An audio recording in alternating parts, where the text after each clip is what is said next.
Hello friends, welcome to S academy.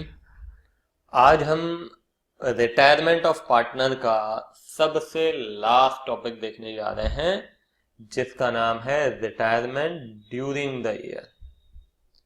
अभी तक हमने जितने भी क्वेश्चंस देखे, उन सारे क्वेश्चंस में रिटायरमेंट कब हो रहा था? बिल्कुल आखिर में, साल के अंत में, अकाउंटिंग ईयर के एंड में, है ना। यदि हम बुक्स क्लोज करते हैं 31 दिसंबर को, तो 31 दिसंबर को ही रिटायरमेंट हो रहा था। यदि हम 31 मार्च को करते हैं तो 31 मार्च को ही रिटायरमेंट हो रहा था, है ना।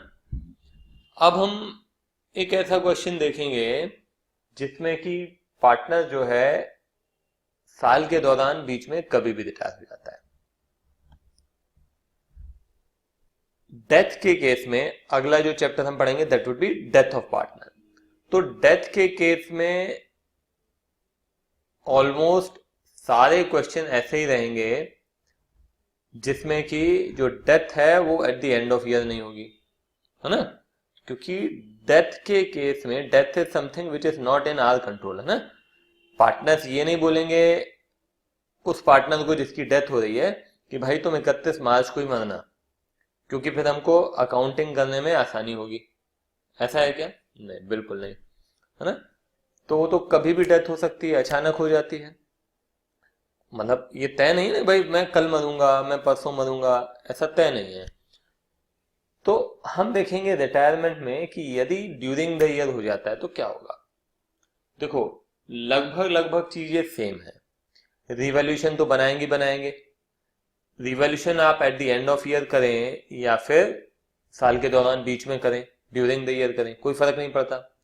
रिजर्व्स जितने भी हैं बांट देंगे, एक्यूमुलेटेड प्रॉफिट, लॉसेस ये सब भी बांटना पड़ेगा। तो फिर बदल क्या जाएगा इस केस में? इस केस में जो बदल जाएगी जो चीज वो है हमारा प्रॉफिट। देखिए, साल के दौरान यदि कोई रिटायर हो रहा है तो आप जो प्रॉफिट का कैलकुलेशन करते हैं वो तो ईयर एंड में करते हैं पार्टनरशिप में, है ना। जो भी सोल प्रोप्राइटरशिप फर्म्स हैं या पार्टनरशिप फर्म्स हैं, इनको क्वार्टरली रिजल्ट नहीं बताना पड़ता है, ये eight the end of year he profit का कैलकुलेशन करते हैं, है ना। अब यदि कोई पार्टनर साल के दौरान ही बीच में ही चला जाता है तो उसको प्रॉफिट कैसे देंगे, उसके प्रॉफिट का कैलकुलेशन कैसे होगा, कैलकुलेशन हो गया तो फिर उसको देंगे कैसे, उसके लिए क्या जर्नल एंट्री पास होगी, है ना। वो सारी चीजें हमको यहाँ पे देखनी है, ठीक है। तो हम सीधे क्वेश्चन की तरफ चलते हैं, यहाँ पे आपके सारे डाउट्स जो हैं वो क्लियर हो जाएंगे, ठीक है। तो चलिए, ये प्रश्न आपके सामने है, शुरू करते हैं। Abdul, Bala and Chandu are partners sharing profits and losses in the ratio 2:2:1. Chandu retires on 31st March 2012. The balance sheet of the firm as at 31st December 2011 stood as follows.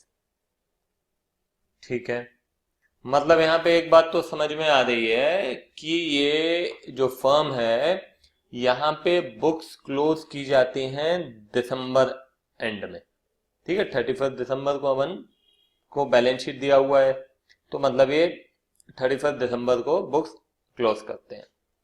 और रिटायरमेंट कब हो रहा है? 31 मार्च 2012। मतलब 31 दिसंबर 2011 को आप किताबें बंद कर रहे हैं और 3 महीने बाद ही रिटायरमेंट हो गया। तो 3 महीने का प्रॉफिट किस तरह से दिया जाएगा वो हमको देखना है, ठीक है। चलिए और देखते हैं और आगे क्या है। एक काम करते हैं, बैलेंस शीट में देख लेते हैं कि क्या कुछ मार्किंग करना है।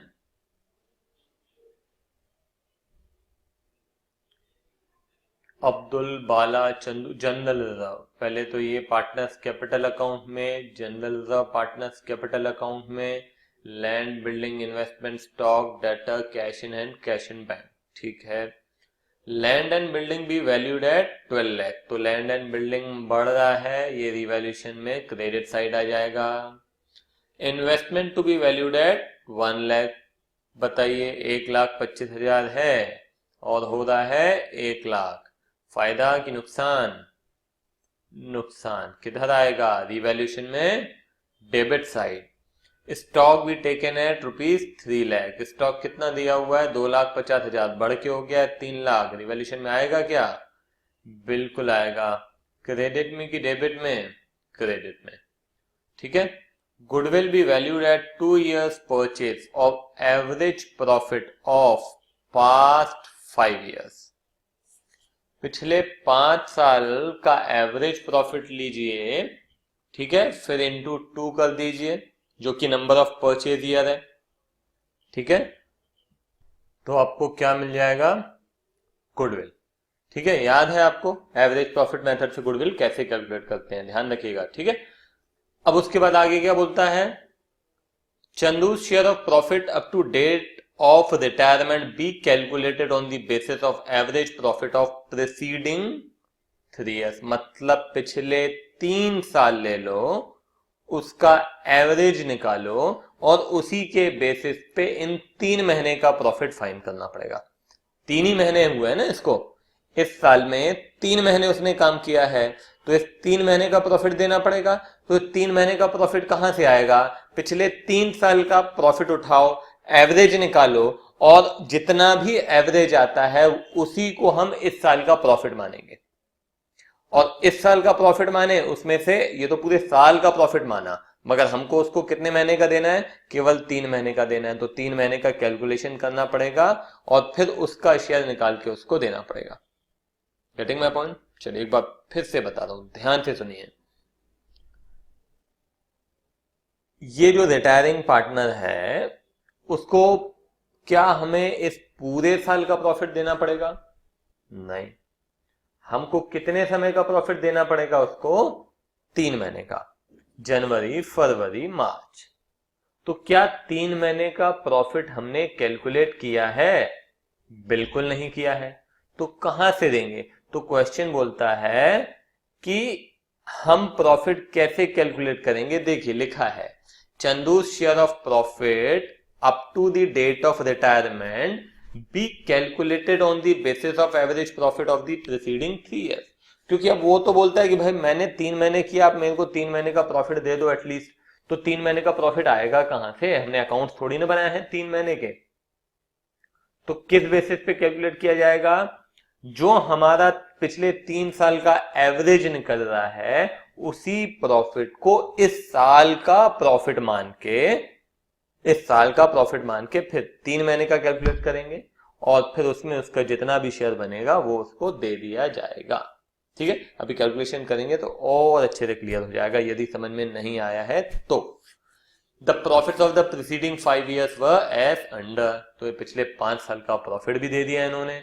Amount payable to Chandu to be transfer to his loan account carrying interest at 10% per annum, तो हमको केवल और केवल उसके लोन अकाउंट में ट्रांसफर करना है, इस इंटरेस्ट का कुछ भी हमें नहीं करना है। अरे सर दिया क्यों है? देन कुछ तो करना होगा। अरे भाई लोन अकाउंट बनाने को नहीं बोला गया है, अगर लोन अकाउंट बनाने को बोला होता, उसको पेमेंट करने को बोला होता इंस्टॉलमेंट्स में, तो फिर अपन कुछ करते। यहाँ पे ऐसा कुछ नहीं बोला गया है, यहाँ पे हमको खाली रिवैल्यूएशन, पार्टनर्स कैपिटल अकाउंट और बैलेंस शीट ही बनानी है 31 मार्च 2012 की। ठीक है, तो चलिए एक काम करते हैं, स्टार्ट करते हैं। सबसे पहले हम बनाते हैं रिवैल्यूएशन। तो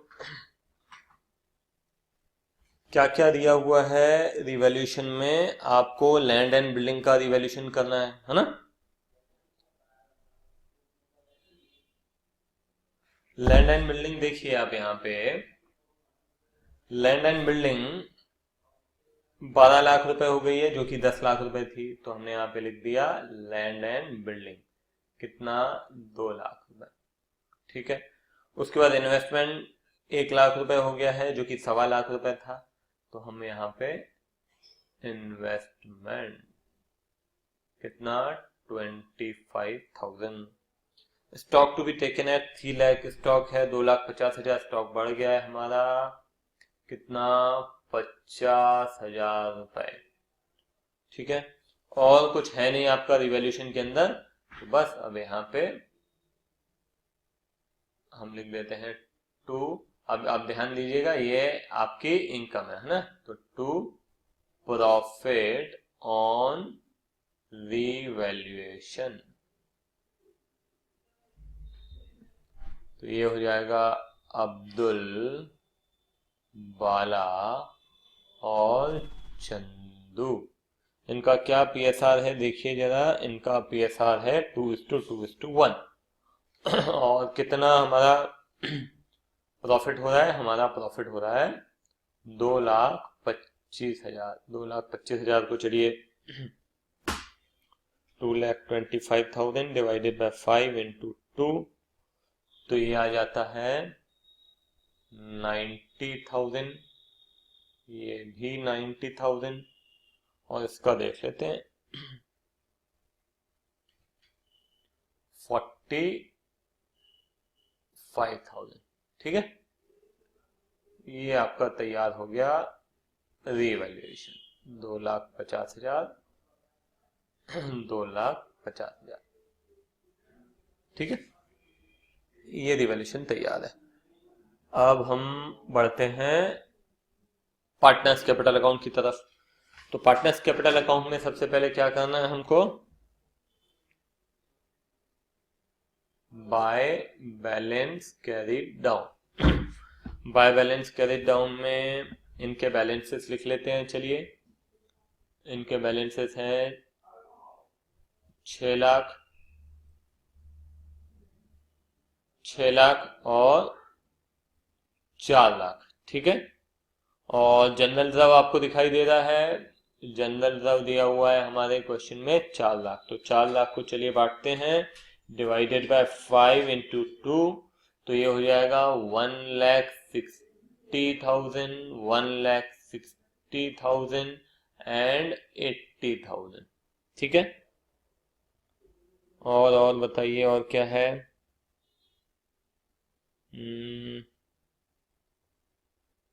और अभी हमने प्रॉफिट कैलकुलेट किया, by profit on revaluation, by profit on revaluation.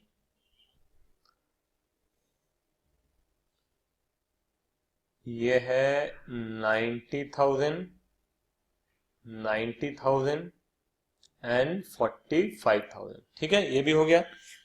अब क्या करना है हमको, क्या चाहिए, अब हमको रिजर्व हो गया।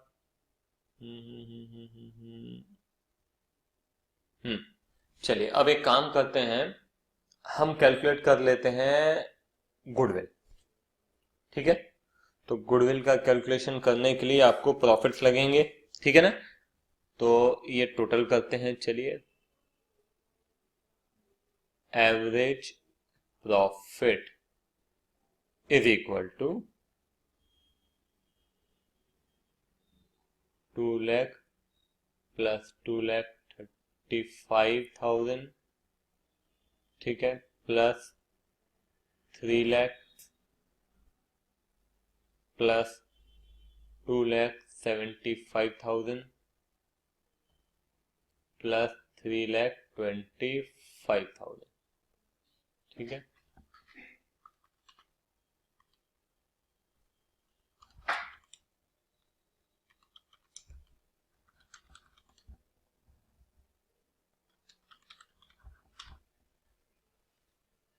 तो ये टोटल आता है 1,33,5,000, उसके बाद डिवाइडेड बाय 5, है ना,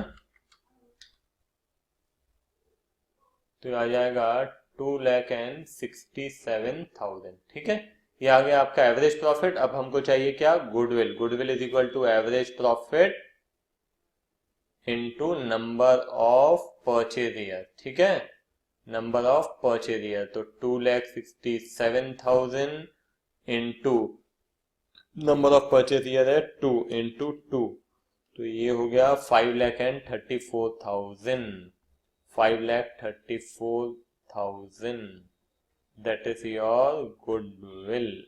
ये आ गई हमारी गुडविल, ठीक है। अब क्या करना है, अब गुडविल आ गई तो अब देखते हैं कि चंदू भाई साहब जो हैं वो रिटायरमेंट ले रहे हैं और उनका शेयर कितना है 1/5।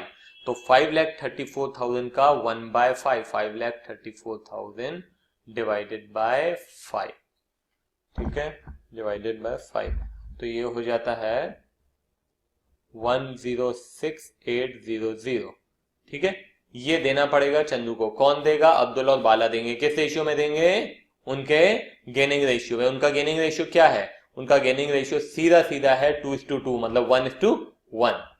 कैसे? क्योंकि यहाँ पे सीधी सी बात है, केवल चंदू जा रहा है, अब्दुल और बाला कंटिन्यू कर रहे हैं, तो इस केस में उनका जो ओल्ड रेशियो है वही उनका गेनिंग रेशियो होगा, ठीक है ना। 1:1 उनका आपस में जो रेशियो था वही उनका क्या होगा? गेनिंग रेशियो होगा।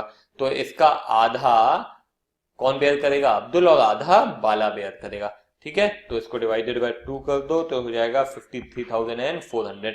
तो 53,400 चंदू को मिला अब्दुल से और ये मिला बाला से। तो हम यहां लिख देते हैं अब्दुल और यहां लिख देते हैं बाला। Got it? हाँ, अब यहां पे भी हम लिख देते हैं चंदू।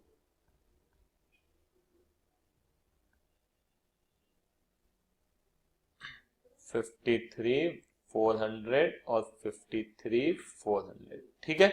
हाँ, अब सबसे इंपॉर्टेंट बात यहाँ पे आती है, दैट इज प्रॉफिट। ये सारी चीजें तो हम पहले भी कर चुके हैं, कोई दिक्कत नहीं है। अब आइए प्रॉफिट पे। प्रॉफिट का कैलकुलेशन कैसे होगा? तो प्रॉफिट के कैलकुलेशन में बोला था पिछले 3 साल का प्रॉफिट का एवरेज लीजिए। पिछले 3 साल कौन कौन से हैं इसमें देखिए, ये हैं उसके पिछले 3 साल, 3 lakh, 2,75,000 and 3,25,000।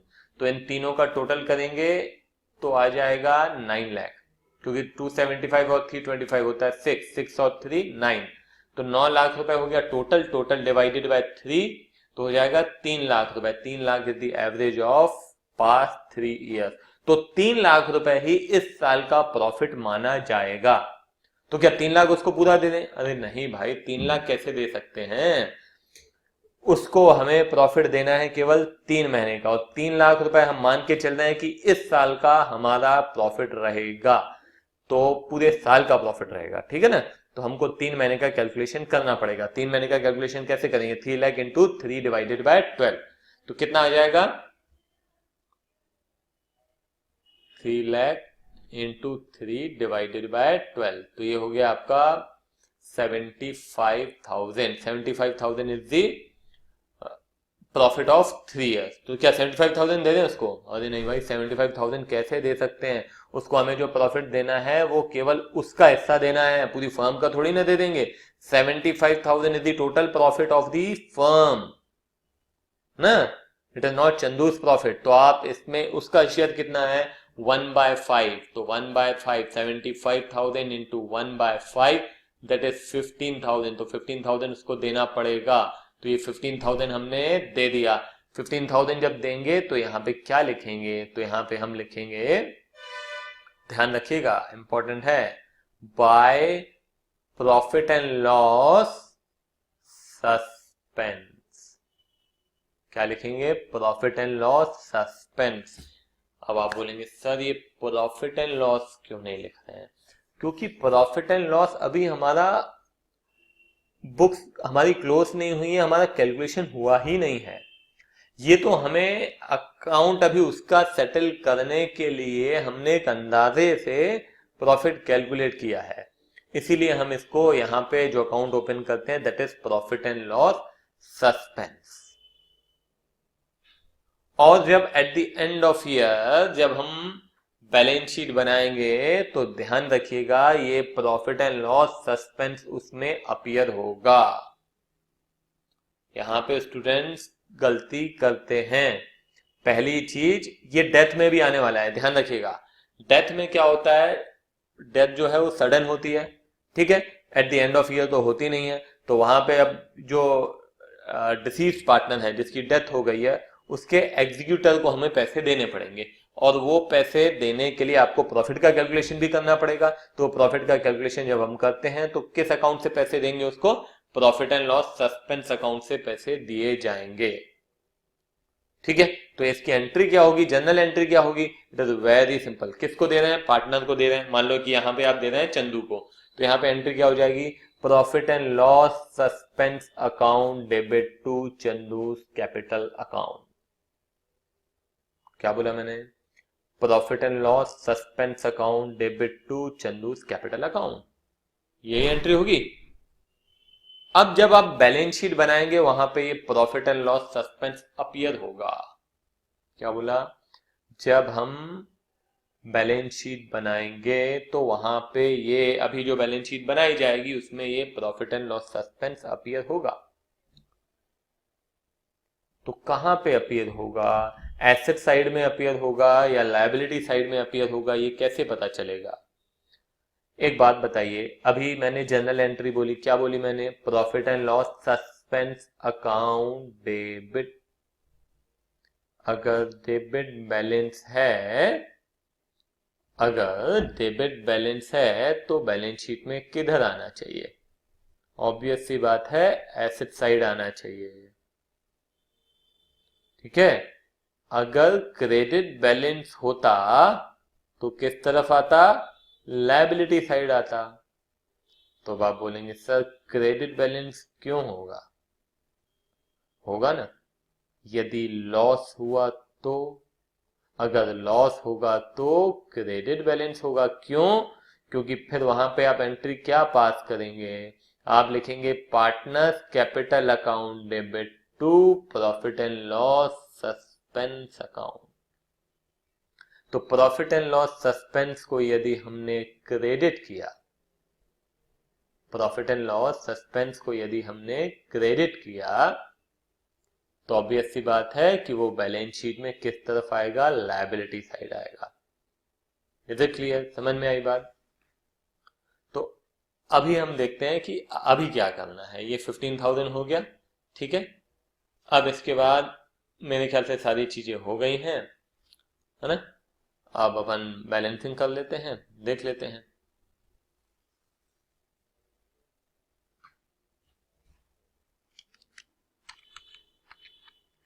₹4,00,000 plus 80,000 plus 45,000 plus 53,400 plus 15,000, तो ये हो जाता है 6,46,800।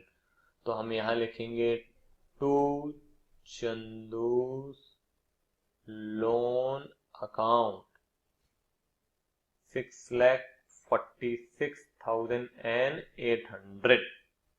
ठीक है, और अब्दुल और बाला के लिए टू बैलेंस कैरीड डाउन। ठीक है, 6,00,000 plus 1,60,000 plus 90,000 minus 53,400, 796,600, 796,600। ठीक है, 6,00,000 प्लस 1,60,000 सेम है ना, कोई भी परिवर्तन यहाँ पे नहीं है। 796,600। ठीक है, तो ये पार्टनर्स कैपिटल अकाउंट रेडी है हमारा। अब आ जाते हैं हम किस पे? बैलेंस शीट पे। ठीक है,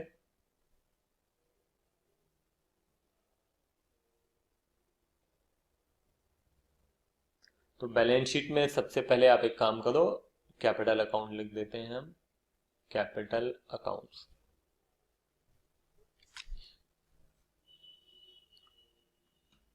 अब्दुल, बाला और चंदू लोन अकाउंट।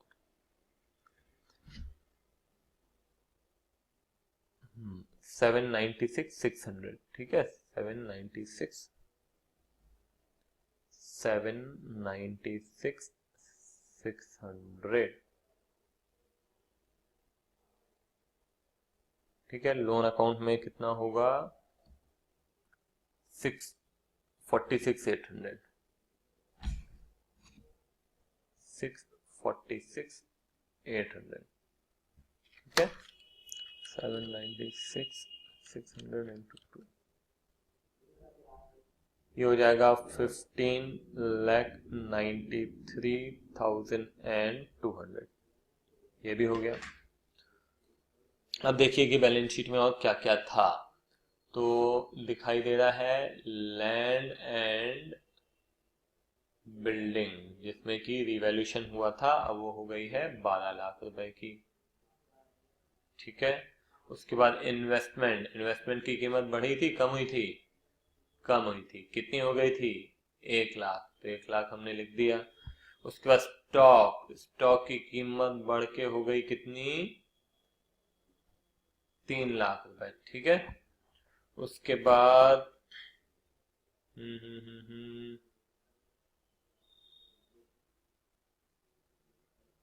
हाँ, उसके बाद कैश इन हैंड और कैश एट बैंक।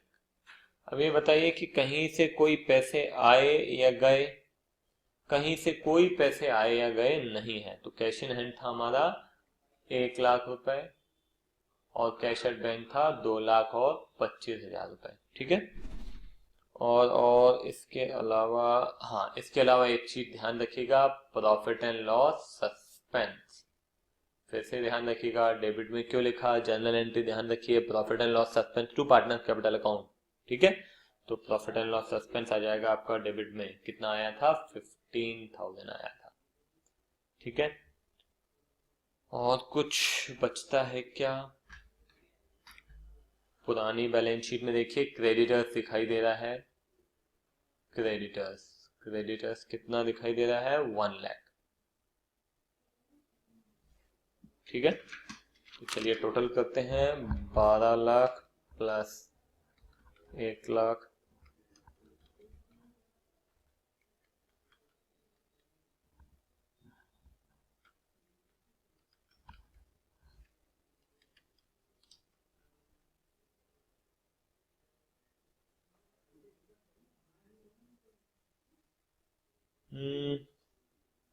एक चीज यहाँ पे बाकी है आपका डेटर्स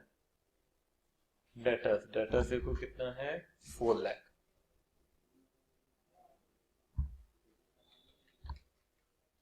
तो ये आ रहा है 23,40,000, ठीक है। इधर का भी टोटल करते हैं, 15,93,200 प्लस 646,800 प्लस 1 लाख, 23,40, ठीक है। समझ में आया? बहुत सिंपल है। ये जो प्रॉफिट एंड लॉस सस्पेंस है, ये बार बार हम देखेंगे किसमें? डेथ के केस में, ठीक है। हर क्वेश्चन में ऑलमोस्ट आपको ये दिखाई देगा। तो चलिए इस लेक्चर को यहीं पे समाप्त करते हैं। उम्मीद करता हूँ कि आपको समझ में आया होगा। तो रिटायरमेंट के सारे टॉपिक्स यहाँ पे कवर होते हैं आपके, ठीक है। चलिए फिर अगले लेक्चर में नए टॉपिक्स के साथ, बाय बाय।